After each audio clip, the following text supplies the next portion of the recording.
நான் பொதுவா என்ன சொல்றேன்னா, நான் என்ன இந்திய சுயராட்சி கட்சியின் சார்பில் வலியுறுத்துறது என்னன்னா, ஆளுநர் பதவி அப்படிங்கிறதே தேவையில்லை அப்படின்னு தான் சொல்ல வரேன். ஆளுநர் பதவி வந்து மாநிலத்துக்கு எந்த ஒரு லாபமும் கிடையாது. ஒரு கலெக்டர் ஆபீஸ்ல பியூன் வேலை கூட ஒரு லாய்க்கு இல்லாத பதவி தான் ஆளுநர் பதவின்னு சொல்லுவார். சிம்பிளா அதுதான் சொல்ல முடியும். அப்படி இருக்கிற பதவிக்கு ஏன் சார் அரசியல் சாசனம் ஒரு பாதுகாப்பை தந்திருக்கணும்? அதுதான் முட்டாள்தனம், அதான் பைத்தியக்காரத்தனம். நீங்க டாக்டர் அம்பேத்கரை குறை சொல்றீங்களா? நான் அந்த மாதிரிலாம் சொல்லைங்க. இன்னைக்கு காலத்துக்கு ஒவ்வாத ஒரு விஷயத்தை நம்ம ஏன் வச்சு பின்பற்றணும் அப்படின்னு தான் நான் கேட்கிறேன்.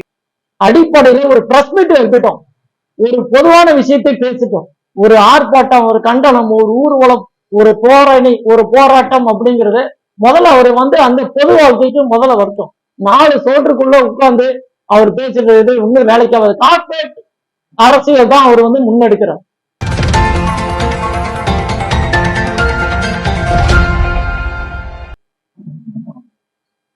அனைவருக்கும் வணக்கம். ஊடகத்துறையினர் மற்றும் ஊடக நண்பர்கள் அனைவருக்கும் இனிய காலை வணக்கத்தை தெரிவித்துக் கொள்கிறேன். நான் ராம்குமார், இந்திய சுயராட்சி கட்சி தலைவர் மற்றும் நிறுவனர். இந்திய சுயராட்சி கட்சியானது சமூக நீதி மற்றும் மக்களுக்கான ஜனநாயகம் அப்படிங்கிற கொள்கைக்கு அடிப்படையில் தான் உருவாக்கப்பட்டிருக்குது. இது 2019 உருவாக்கப்பட்டது. நான் தான் அதோடைய தலைவரா இருக்கேன். இன்னைக்கு ஆளுநர் பதவி பத்தி தான் நான் இன்னைக்கு பேச வந்திருக்கேன். பொதுவா ஆளுநர் பதவி அப்படிங்கிறது ஜனாதிபதியால் நியமிக்கப்பட்ட ஒரு கௌரவ பதவி. அது வந்து ஒரு எப்படி சொல்றேன்னா, ஒரு கௌரவத்திற்காக உருவாக்கப்பட்டது. மற்றபடி மாநிலத்தை கண்காணிக்கவோ மாநிலத்தை நிர்வாகம் பண்ணவோ ஆளுநருக்கு எந்த ஒரு தார்மீக உரிமையும் கிடையாது. மாநிலத்தால் தேர்ந்தெடுக்கப்பட்ட முதலமைச்சருக்கு மட்டுமே மாநிலத்தை முழுக்க முழுக்க ஆளக்கூடிய, மாநில உரிமைகளை பேசக்கூடிய, மாநில உரிமைகளை செயல்படுத்தக்கூடிய ஒரு அடிப்படை செயல்பாட்டு அவர்கிட்ட மட்டும்தான் இருக்கு. பொதுவா நான் என்ன சொல்றேன்னா, மத்தியில எந்த கட்சி வந்து ஆட்சிக்கு வந்தாலும் அவங்க வந்து மாநிலத்தை ஒரு எப்படி சொல்றது கட்டுப்படுத்துறதுக்கும் மாநிலத்தை உச்சி கையாளக்கூடியதுக்கும் ஆளுநர் அப்படிங்கிற ஒரு பதவியை வச்சு அவங்க எல்லாமே எதிர்கட்சி தலைவரோட மோசமா வந்து மத்தியில் ஆளுகின்ற எந்த ஒரு கட்சி ஆட்சி வந்தாலும் அதை வந்து இதை வந்து தொடர்ந்து, அதாவது இந்தியாவில் 1947 சுதந்திரம் இன்னைக்கு நடந்தது, அன்னையிலிருந்து இது தொடர்ந்து வந்து இந்த மாநிலத்தை ஆளுகின்ற ஆளுநரை வச்சு இந்த ஒரு எதிர்கட்சி தன்மை அப்படிங்கிற ஒரு விஷயம் வந்து செயல்படுகிறது.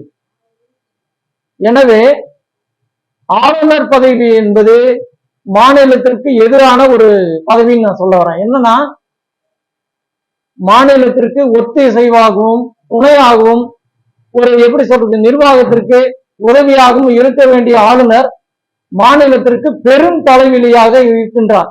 இது வந்து இந்தியா முழுக்க எப்படி சொல்றது மத்தியில் ஆளுகின்ற மாநிலத்தில் ஆளாத கட்சிகள் வந்து அந்த ஒரு கட்சி வந்து இந்த நிலைமையில இருக்குது. இது மிகப்பெரிய ஒரு எப்படி சொல்றது ஒரு வன்முறைத்தனமானது அப்படின்னு நான் சொல்ல வரேன் நான். எனவே மாநிலத்திற்கான ஒரு ஆளுநர் பதவி என்பதை முற்றிலுமாக திரும்ப பெற வேண்டும். ஜனாதிபதி வந்து மாநிலத்தை கண்காணிக்கிற ஒரு நிலைமையை மாநில அளவில் கொண்டு வர வேண்டும் அப்படிங்கிறத நான் இன்னைக்கு சொல்ல வரேன். ஜனாதிபதி வந்து மாநிலங்களை கண்காணிக்க முடியாது அப்படின்றதுனாலதான் ஆளுநர் பதவி உருவாக்கப்பட்டிருக்கிறது. அரசியல் சாசனம் அதுதான் சொல்லுது. மாநில அரசிற்கு ஒத்திசைந்து போகவில்லை அப்படின்றதுக்காக மாநில ஆளுநரை மாற்ற சொல்லக்கூடிய நீங்கள் 17 ஆண்டுகள் மத்திய அரசுல இருந்தாங்க திமுக. அப்ப வந்து ஆளுநர் பதவி இல்லைன்னு நீக்கி இருக்கலாம்ல. அவர்கள் ஆட்சியில் இருக்கும்போது அவர்களுக்கு ஒத்துப்பவர்களை அனுசரித்து போவர்களை ஏற்றுக்கொள்கிறார்கள். எதிர்த்து தரப்பு கருத்துல வைக்கும்போது மட்டும் நீக்கணும்ன்ற கொள்கை திமுக வந்து எந்த இடத்துல நீக்க கூடாதுன்னு சொல்லியிருக்கீங்க. 17 ஆண்டுகள் ஆட்டுக்கு தாடி வந்து மாநில கவர்னர் அப்படின்னு சொல்லி ஆளுநர் சொன்னாரு.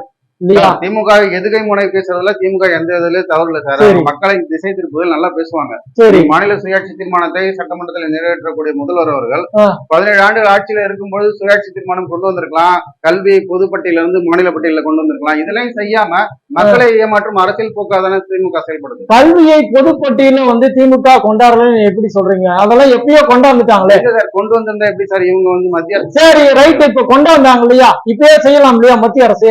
மத்திய அரசு எப்படி சார் இப்ப நீட்டுக்காக திமுக எவ்வளவு வருஷம் வந்து இப்ப போராடிட்டு இருக்கு ஒரு விஷயத்த 5 வருஷமா போராடிட்டு இருக்காங்க. பிஜேபி மத்தியில் ஆளுகின்றது இல்லையா? பிஜேபி என்ன சொல்லுது? இப்ப வந்து நீட்டுக்கு இவங்களால வந்து நீக்க முடியல அப்படின்னு சொல்றாங்க. பிஜேபி என்ன சொல்லுது? நீட்டை வந்து திமுகவால நீக்க முடியல, வெறும் போராட்டம் மட்டும்தான் செய்யறாங்க அப்படின்னு சொல்லி இவங்க சொல்றாங்க. அதிகாரத்தை இருங்க, அதிகாரத்தை முழுக்க நீட் அதிகாரத்தை முழுக்க பாஜக வச்சுட்டு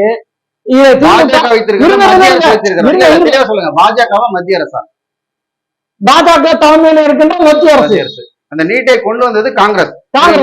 அந்த நீட்டிற்கு செயல்படுத்து பிஜேபி தான் செயல்படுத்துறது. எந்த ஒரு ஆட்சி பிஜேபி தான் முழுக்க இப்ப செயல்படுத்துது சாமி. சரி, நீங்க போறது விடுங்க. அவங்க இருந்தா 9 வருஷம் ஆச்சு, இப்ப 8 வருஷம் ஆச்சு. கிட்டத்தட்ட 8 வருஷமா என்ன பண்ணிட்டு இருக்காங்க? இன்னும் எவ்வளவு வருஷம் வந்து பழைய ஆட்சி மேலேயே பதவி போட போறீங்க? யார் சட்டத்தை கொண்டு வந்தாங்களோ அதுதான் சார் வழி. போட்டு பழசுல இருந்து பேசுறது பைத்தியக்காரத்தனம். இப்ப புது நடைமுறை சொல்லக்கூடிய உங்க கூட்டணி, அதாவது காங்கிரஸ் மற்ற மாநிலங்கள்ல நீட்டை ஏற்றுக்கொண்டிருக்கிறார்கள். மற்ற மாநிலங்கள் காங்கிரஸ் மாநிலங்களில் கர்நாடகால நீட்டை ஏற்றிட்டு இருக்காங்க, கேரளால நீட் ஏத்துட்டு இருக்காங்க, ஆந்திரா தெலுங்கானா நீட் ஏத்துட்டு இருக்காங்க. தமிழகத்தில் மட்டும்தான் நீட் நம்ம நீட்டை எதிர்த்து இதுவரை தமிழக காங்கிரஸ் ஒரு போராட்டம் பண்ணதில்லை. நீங்க கவனிச்சிருக்கீங்களா? தமிழக காங்கிரஸ் நீட்டை எதிர்த்து இது வரைக்கும் ஒரு சின்ன போராட்டம் பண்ணணுமா? சட்ட நீட்டை எடுக்கணுங்கிறது முக்கியமா? சொல்லுங்க. எடுக்கணும்னா சொல்லுங்க, போராட்டம்ங்கிறது முக்கியமா? இந்த சட்டத்தை நீட்டுங்கிற ஒரு விஷயத்தை எடுக்கணுங்கிறது முக்கியமா? அதை எடுக்கணுங்கிறதான முக்கியம். கருத்து தாங்க முக்கியம். போராட்டம்ங்கிறது தேவையில்லை. போராட்டம்ங்கிறது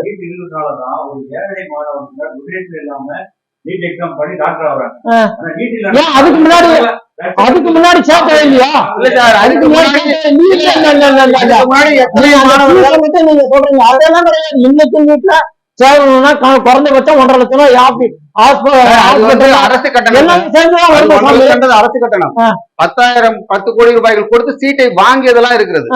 இன்னைக்கு வந்து அரசு பள்ளி மாணவர்கள் 15% வந்து மருத்துவர்களா வராங்க. முன்னாடி எத்தனை மாணவர்கள் வந்திருக்காங்க? நீங்க முன்னாடி 1962 இந்த MBBS மெத்தட் அப்படின்னு கொண்டாந்தாங்க. அதுல இருந்து இன்னைக்கு ரிட்டையர் ஆனா பழைய டாக்டர் எல்லாமே எப்படி வந்தாங்க? அரசு அரசு மாணவர்களுக்கான வாய்ப்புகள் இருந்தது. தனியார் மருத்துவக் கல்லூரிகள் எப்ப நிறைய அதிகமாயிடுச்சோ அன்னைக்கு வந்து சாமி நல்லா பாருங்க, நல்லா கேட்டுங்க. இங்க இருக்கிற உரிமை வந்து வேற்று மாநிலங்களுக்கு நீட்டு மூலமா போகுது. வெளிப்படையா சொன்னோம்னா அதான் ஒண்ணா 27% வெளி மாநிலங்களுக்கான நீட்டு வந்து அந்த தகுதி போகுது இல்லையா? அதுக்கு என்ன சொல்ல வரீங்க? இங்க இருக்கிற ஏழை மாணவர்கள் பாதிக்கப்படுறாங்க இல்லையா? சரி விடுங்க, அரசு பள்ளி மாணவர்கள் மட்டும் விடுங்க, அதையும் விட்டுருங்க. மீதியில இருக்கிற மாணவர்கள் எல்லாமே எப்படி தமிழ்நாட்டுல ஒரு வருஷத்துக்கு 25 லட்சம் பேர் வந்து +2 முடிச்சு வெளியே வந்து பாஸ் பண்றாங்க. அதுல 4.5 லட்சம் பேர் மட்டும் MBBS டாக்டர் சீட்டு உள்ள மாணவர்கள். இவங்களுக்கு 4.5 லட்சம் பேருக்கும் வந்து அப்ளை பண்ண முடியாது. ஆனா ஒரு குறிப்பிட்ட சதவீதமாவது வரலாம் இல்லையா? நீதித்துறையில உயர்ந்த உச்ச நீதிமன்றம் நீட் கட்டாயம் சொல்லிருச்சு. திருப்பி நீங்க சட்டமன்றத்துல என்ன தீர்மானம் போட்டாலும் அது அங்க செல்லுபடி ஆக போறது இல்ல. திருப்பி அதையே ஏன் பேசி மக்களை பொதுவா நான் கேக்குறேன், நீட்டுங்கிறது எதுக்காக தேவை? நீட்டுக்கு தேவைன்னா ஏன் +2 படிக்கணும் சொல்லுங்க? ஏன் +2 மார்க்கின் அடிப்படையில நீட்டை MBBS சீட்டை கொடுத்துட்டு போயிடலாமே?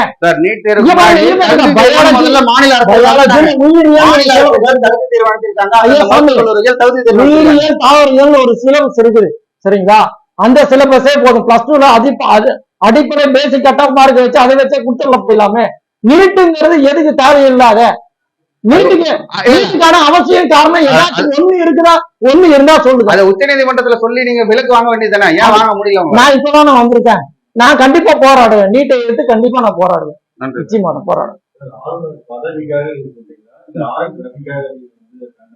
நான் அப்படின்னு சொல்ல, காலங்காலமாக தமிழ்நாட்டுல இருந்து சென்னாரெட்டி முதல் கொண்டு இப்ப பன்வாரிலால் புரோஹித் முதல் கொண்டு எல்லாமே பெரிய தலைவலியே தான் இருந்தாங்க. ஜெயலலிதா ஆட்சி காலத்திலும் சரி, கலைஞர் அவர்கள் ஆட்சி காலத்திலும் சரி, இன்னைக்கு இருக்கிற ஸ்டாலின் மு க ஸ்டாலின் அவர்கள் ஆட்சி காலத்திலும் சரி, எல்லாத்துலயும் ஆளுநர்கள் வந்து மாநில அரசாங்கத்துக்கு ஒத்திசைவாக துணையாக இருந்ததே இல்லை. இதுதான் உண்மை. சார், இப்ப திராவிட முன்னேற்ற கழகம் ஆட்சியில இருக்கும்போது ஆளுநர்களோட முரண்பாடு ஏற்பட்டால் ஆளுநர் பதவி தூக்குங்கன்னு சொல்லி திமுக தரப்பு பேசுறாங்க. ஆனா ஜெயலலிதாவோடு கவர்னர்களுக்கு முரண்பாடு ஏற்பட்ட போது கூட அதிமுகவினர் ஆளுநர் பதவியை நீக்கணும் அப்படின்னு சொன்னதே கிடையாது இது வரைக்கும். அதிமுக வச்சு நான் பேசவே வரலைங்க. திமுக சொன்னாங்க அப்படிங்கறதும் பேச வரல. நான் பொதுவா என்ன சொல்றேன்னா, நான் என்ன இந்திய சுயராட்சி கட்சியின் சார்பில் வலியுறுத்துறது என்னன்னா, ஆளுநர் பதவி அப்படிங்கறதே தேவையில்லை அப்படின்னு தான் சொல்ல வரேன். ஆளுநர் பதவி வந்து மாநிலத்துக்கு எந்த ஒரு லாபமும் கிடையாது. ஒரு கலெக்டர் ஆபீஸ்ல பியூன் வேலை கூட ஒரு லாய்க்கு இல்லாத பதவி தான் ஆளுநர் பதவின்னு சொல்லுவார். சிம்பிளா அதுதான் சொல்ல முடியும். அப்படி இருக்கிற பதவிக்கு ஏன் சார் அரசியல் சாசனம் வந்து ஒரு பாதுகாப்பை தந்திருக்கணும்? அதுதான் விட்டாத்தனம், அதான் பைத்தியக்காரத்தனம். நீங்க டாக்டர் அம்பேத்கரை குறை சொல்றீங்களா? நான் அப்படி சொல்லலைங்க. நான் அந்த மாதிரிலாம் சொல்லலைங்க. இன்னைக்கு காலத்துக்கு ஒவ்வாத ஒரு விஷயத்தை நம்ம ஏன் வச்சு பின்பற்றணும் அப்படின்னு தான் நான் கேட்கறேன். ஏன் அதை ஜனாதிபதி பண்ணிட்டு போலாமே? ஜனாதிபதியே தாராளமா பண்ணிட்டு போலாமே. மாநிலங்களையும் போதுங்க, தேவையில்ல தண்ட செலவு. இப்ப மாநில ஆளுநர் மத்தியத்திற்கு தான் வேலை செய்யறாரு, மாநிலத்துக்காக வேலை செய்யறாரு. சொல்லுங்க, காசு சம்பளம் வர்றது இங்க, மாநிலம் எல்லாமே சொல்லப்படுறது வருஷத்துக்கு குறைஞ்சபட்சம் ஆளுநருக்கு வந்து குறைஞ்சபட்சம் 4 கோடி ரூபாய் மினிமம் செலவாகுது. இந்த 4 கோடி ரூபாய் மாநிலத்தான் பண்றவங்க வந்து அழுகுது. ஏன் அந்த மாதிரி செய்யணும்? அதான் என்னோட கேள்வி இல்லையா? தேவையான தண்ட செலவு இல்ல, அதுக்கு அது செலவு பண்றது வேற ஏதாவது திட்டத்துக்கு வந்து மாநில அரசாங்கம் செலவு பண்ணிட்டு போலாமே. அதான் சொல்ல வரேன். சரி, நான் அவரை தான் இன்னைக்கு வரைக்கும் அப்படிதான் நான் பாக்குறேன். அவரை வந்து தன்னை ஒரு எம்ஜிஆரா காட்டிக்கணும்னு அவர் வந்து பிரியப்படுறாரு, முயற்சிக்கிறார். சரிங்களா? ஆனா எம்ஜிஆர் வறுமை கோட்டிற்கு கீழே இருந்து மேல வந்தவர். மேல வந்தவர்னு சொன்னது ஒரு வசதி வாய்ப்புல வேணா சொல்லாம ஒழிய, அவரு மக்களோடு ஒன்றிணைந்துதான் வாழ்ந்து பழகினாரு வந்தது. விஜய் வந்து அப்படி கிடையாது. அவர் வந்து ஒரு தங்க ஸ்பூன்லயோ தங்க தட்டுலயோ முழுக்க முழுக்க ஏசிலேயே இன்னைக்கு வரைக்கும் அப்படிதான் வாழ்ந்துட்டு இருக்காரு. நடு ரோட்ல வாழ்கின்ற ஏழைகளை பத்தி அவருக்கு ஒண்ணும் தெரியாது. பசினா என்னன்னு தெரியாது, வறுமைனா என்னன்னு தெரியாது. ஆனா எம்ஜிஆருக்கு அது தெரியும், கலைஞர்களுக்கு அவருக்கு தெரியும், ஜெயலலிதா அம்மாவுக்கு அவங்களுக்கு கூட தெரியும். கண்டிப்பா அதுக்கான அறிவு ஞானம் இருக்கு கலைஞர். அதனாலதான் அதை அடிப்படையாக கொண்டுதான் வறுமை திட்டங்கள் காமராஜர், ஜெயலலிதா, எம்ஜிஆர் எல்லாமே இங்க வந்து இலவச திட்டங்களை அறிவிச்சாங்க. மக்களோட வரி பணம் தான் இலவச திட்டம். இலவச திட்டங்கிறது வானத்திலிருந்து எதிர்த்து பிறந்து வரணும். மக்களுக்காக மக்கள் கட்டிருந்து காசு வாங்கி மக்களுக்கே கொஞ்சம் அதை கொஞ்சம் முழுக்க முழுக்க ஏழைகள் வறுமை பாமர மக்கள் வந்து பயன்படுத்தும் அப்படின்னு சொல்லி இலவச திட்டங்களை கொண்டாந்துருக்காங்க. இதை பத்திய புரிதல் அறிவு எல்லாமே கண்டிப்பா வேணும். அப்ப அதுக்கு அடிப்படை என்னது? வறுமை அப்படிங்கிற ஒரு சூழ்நிலை இருந்தவங்க மட்டும்தான் ஒரு நல்ல அரசியல் தலைவராக ஆக முடியும் நான் நினைக்கிறேன். ஏன்னா செருப்பை மட்டுமே தைச்சிட்டு இருந்த ஆப்ரகாம் லிங்கன் அமெரிக்காவோட ஜனாதிபதியா மாறினார். அப்படி மாறும்போதுதான் ஏழை எளிய மக்களுடைய அடிப்படை விஷயங்கள் வந்து அவருக்கு தேவை என்கிறது என்னன்னு தெரிஞ்சுது. விஜய் வந்து அதுல வந்து அந்த விஷயத்துல வந்து இன்னும் வந்து ஒரு பொது வாழ்க்கைக்கு இன்னும் வரல. இன்னும் சுருக்கமா சொன்னா, இந்த மாதிரி பிரஸ் மீட்ட இந்த விஜய் வந்து இது வரைக்கும் நேரடியா நடத்திருக்காரா? நடத்தலையே. பொதுமக்களை இன்னும் சந்திச்சிருக்காரா? அதாவது இன்னைக்கு பரம்பரை அது போய் பார்த்தாரு, இல்லைன்னு சொல்ல, ஒத்துக்கிறேன், இல்லைன்னு சொல்ல. ஆனா அடிப்படை அடித்தட்டு மக்களை வந்து விஜய் வந்து இது வரைக்கும் சந்திக்கவே இல்லை. முதல்ல இதெல்லாம் வந்து கத்துக்கிட்டோம். இதெல்லாம் கத்துக்கிட்டு ஒரு சாமானிய மனிதனாக அரசியல்ல வந்து உள்ள நுழையிறது நான் வந்து ஒன்னும் தப்புன்னு சொல்லல. ஆனா பார்க்கலாம், போக போக அவரோட நடவடிக்கை எப்படின்னு தெரியல. முதல்ல ஒரு நல்ல பிரஸ் மீட் நடத்தட்டும் அப்படிங்கிறத நான் வலியுறுத்தேன். சரி, யாரு முதல்ல அவருக்கு தேசிக்கு ஓட் பேங்க் எவ்வளவுன்னு பார்ப்போம். சரிங்களா? ஒரு தொகுதியில குறைஞ்சபட்சம் ஒரு 3000 ஓட்டு வாங்கினாருன்னா ஆச்சரியம். அதாவது கோடிக்கணக்கான மக்கள் வந்து அவரை பார்க்க வராங்க. அது எல்லாமே ஓட்டா மாறுது அப்படிங்கிறது தான் சந்தேகம். சரிங்களா? அதெல்லாம் வந்து கூட்டம் கூடுறத வச்சு வெறும் ஓட்டா மாறும் அப்படிங்கிறத சொல்ல முடியாது. சரிங்களா? முதல்ல அடிப்படையில் ஒரு பிரஸ் மீட் எடுத்துட்டோம், ஒரு பொதுவான விஷயத்தை பேசிட்டோம். ஒரு ஆர்ப்பாட்டம், ஒரு கண்டனம், ஒரு ஊர்வலம், ஒரு போராணி, ஒரு போராட்டம் அப்படிங்கிறது முதல்ல அவர் வந்து அந்த பொது வாழ்க்கைக்கு முதல்ல வருத்தம். 4 சோற்றுக்குள்ள உட்கார்ந்து அவர் பேசுறது இன்னும் வேலைக்காவது. கார்பரேட் அரசியல் தான் அவர் வந்து முன்னெடுக்கிறார். இதுதான் உண்மை. கார்பரேட் அரசியல் எப்படி ஒரு சின்ன லூப்ல கிடைச்சாலும் மேல போயிடலாம் அப்படின்னு நினைக்கிறார். பாம்பு விளையாட்டுங்கிறது கேள்விப்பட்டீங்களா? ஒரு ஒரு 1வது கட்டத்துல இருக்கிற பாம்பு 12வது கட்டத்துக்கு போகும், 12வது கட்டத்துல இருக்கிற பாம்பு 44வது கட்டத்துக்கு போகும். அந்த மாதிரி பாம்பு விளையாட்டுக்கு தான் அவர் ட்ரை பண்றாரு. நான் அதைத்தான் நான் அப்படிதான் சொல்ல முடியும்.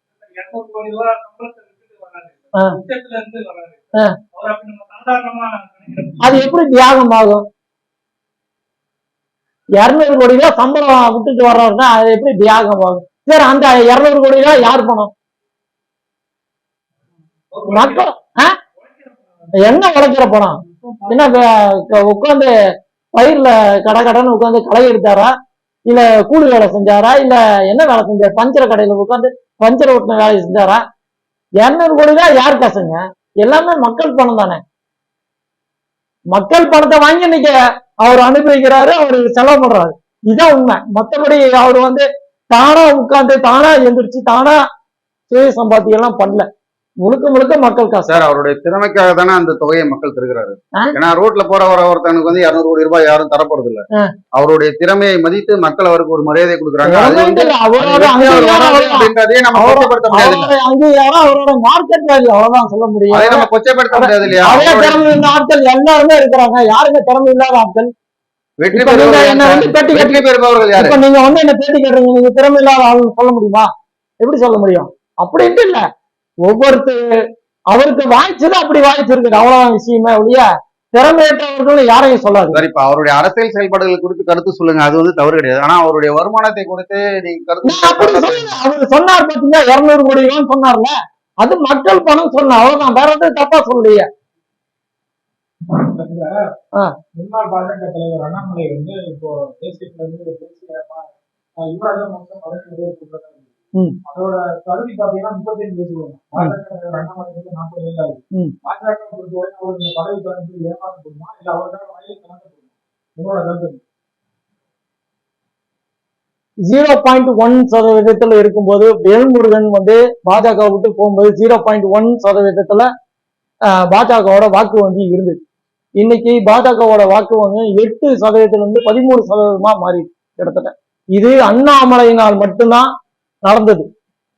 அண்ணாமலை வந்து ஓப்பனா சொல்றேன், மனம் விட்டு சொல்றேன், மிகச்சிறந்த ஒரு அறிவுள்ளவர். சரி சரி, அப்படி பார்த்தா நரேந்திர மோடி, ஆமா கரெக்ட், நீங்க சொல்றது கரெக்டா. அப்படி பார்த்தாங்கன்னா நரேந்திர மோடியா வந்து ஒரு தகுதியற்றவர்னு வச்சுக்கலாமா?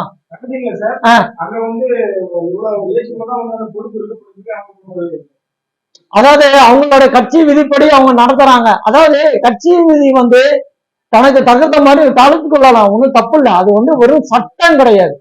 அதெல்லாம் விதிகளை தவிர்த்து கொள்வது தப்பு இல்லை. என்னன்னா நயினா நாகேந்திரா தமிழ்நாட்டில் பாஜக எப்படி செயல்படுவாருன்னு தெரியாது. அவர் பேசிக்கா அடிப்படையில ஒரு ஜாதி அடிப்படையிலானவர். ஆனா அண்ணாமலை வந்து அப்படி கிடையாது. பேசிக்கா அண்ணாமலை வந்து அப்படி கிடையாது. மிகச் சிறந்ததாக செலவு பண்ணி செயல்பட்டு இருக்காரு. இதனால வந்து பிஜேபிக்கு தான் ஒரு நஷ்டமே ஒழிய அண்ணாமலைக்கு எந்த விதத்திலையும் பாதிப்பும் கிடையாது. என்ன பொறுத்த வரைக்கும் என்னோட கணிப்பு என்னன்னா, அண்ணாமலை தனி கட்சி தொடங்குறதுக்கும் வாய்ப்பு இருக்கு. நான் அதைத்தான் சொல்ல வரேன். ஏன்னா அவர் வந்து அண்ணாமலை வந்து ஏன் வந்து இருக்காரு அப்படிங்கிற ஒரு பாயிண்டான ஒரு விஷயத்த பார்க்கணும். அண்ணாமலை வந்து சொன்னது என்னன்னா, நான் மதச்சார்பற்றவன் அப்படிங்கிறத தெளிவா சொல்லிட்டாரு. ஒரு விஷயத்த சொல்றாரு, நான் இந்துக்காகவும் மதத்திற்காகவும் நான் வந்து பாஜகவுக்கு வரல, நரேந்திர மோடி அப்படிங்கிற ஒரு மனிதருக்காக தான் நான் வந்து பாஜக வந்தேன் அப்படின்னு சொல்றத கண்டிப்பா ஒத்துக்கிறீங்களா இல்லையா? அப்படி இருக்கும்போது அவர் தனி கட்சி தொடங்குறதுக்கும் வாய்ப்பு உண்டு. எதிர்காலத்துல அந்த மாதிரி ஒரு சந்தர்ப்பம் வந்து அவர் தொடங்குவாருன்னு என்னுடைய கணிப்பு. அதிமுக பாஜக கூட்டணி மாறதுக்காக தான் அண்ணாமலை எடப்பாடி தான் மெயினான காரணம். எடப்பாடி தான் காரணம். இந்த அதிமுகவை இன்னைக்கு இருக்கிற அதிமுகவை பொறுத்த வரைக்கும் மிகப்பெரிய ராஜதந்திர யாருன்னா எடப்பாடி பழனிசாமி தான். ஏன்னா முதல்ல அவர் வந்து சசிகலாவை அம்மா அவங்க மூலமா தான் வந்து முதலமைச்சரா ஆனார். அதுக்கப்புறம் அவர் வந்து சசிகலாவே அவர் வந்து நெக்லெக்ட் பண்ணிட்டாரு. அதுக்கப்புறம் தினகரன், அப்புறம் ஓபிஎஸ், இந்த மாதிரி பல தலைகள் வந்து அவர் டீ போட்டே வந்தாரு. கடைசியா வீழ்த்தப்பட்டவர் தான் அண்ணாமலை. சரிங்களா? அண்ணாமலை வந்து பொதுவா வந்து அதிமுக வந்து ஜெயலலிதா அவர்களை வந்து A1 குற்றவாளி அப்படின்னு சொல்லிக்க கூடாது. இது எடப்பாடி பழனிசாமி இல்ல, அதிமுகவோட அடிப்படை தொண்டர்கள் கூட இது வந்து ஏற்றுக்கொள்ள முடியாது. அண்ணாமலை அது சொன்னது மிகப்பெரிய வரலாற்று பிள்ளை அப்படின்னு சொன்னாங்க. சந்தர்ப்ப சூழ்நிலை வந்து எப்படி இன்னைக்கு வந்து அமைய சொல்றது. இது வரைக்கும் பாஜக அதிமுக கூட்டணி வரவே வராது அப்படின்னு சொல்லி எப்படி பொன்னையனே சொன்னாரு. சரி சொன்னாரா? KP முனுசாமி சொன்னாரு. ஆனா திடீர்னு வந்து கூட்டணி அமைச்சாங்க. அதையும் மீறி கூட்டணி அமைச்சாங்க. சரிங்களா? அது அரசியல்ல எந்த நேரத்திலும் எந்த செகண்ட்லயும் எது வேணா நிகழலாம். அது எப்படி பாஜக விட்டுருமா? பாஜக விட்டுருமா? கண்டிப்பா கண்டிப்பா நடக்குங்க. கண்டிப்பா நடக்கு. ஜெயிக்கிறதுக்கான இது ஒரு ஸ்டண்ட்னு கூட வச்சுக்கலாம். தென் மாவட்டங்களில் நயனார் நாயகர்கள் வந்து வருங்கால முதல்வர் போஸ்டர் ஒட்டிட்டு இருக்காங்க. அவரோட செல்வாக்கு உயர்ந்திருக்குதா? அவர் மறுபடியும் மீண்டும் ஒரு எம்எல்ஏ ஆகட்டும். முதல்ல அப்புறம் பேசிக்கலாம். அவர் முதல்ல மீண்டும் ஒரு எம்எல்ஏ ஆகட்டும். நான் இது வரைக்கும் இல்ல,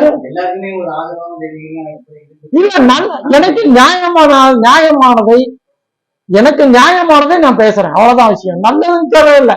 எனக்கு நியாயமானதை மனதில் பட்டதை நான் சொல்றேன், வெளிப்படையா சொல்றேன். இங்க பாருங்க, அரசியல்ங்கிறது ஒரு பொதுவான பொது சேவை. சரிங்களா?